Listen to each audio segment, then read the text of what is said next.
છું, આજે હું વાણી બોલું છું, આજે મારા હાથ કર્મ કરવાના છે, આજે હું અન્ન લેવાની છું, એમાં એની પ્રસન્નતા છે, એ પ્રસન્ન થશે?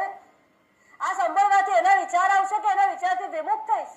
આ જે પગ જે છે, આ પગની જે ઇન્દ્રિય જ્યારે ઉત્પન્ન થઈ ત્યારે એના દેવતા સ્વયં વિષ્ણુ થયા, કેમ બીજા કોઈ નહીં? પગના જ દેવતા વિષ્ણુ કેમ થયા?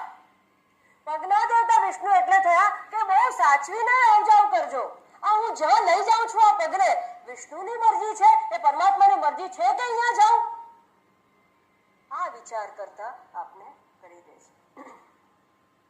અને માટે જ આ વર્ણી જે છે, પસંદગી જે છે, જીવનમાં ફર્સ્ટ પ્રાયોરિટી જો પરમાત્માને આપો તો પરમાત્મા બધાને મૂકીને ફર્સ્ટ પ્રાયોરિટી આપને આપશે અને આપશે.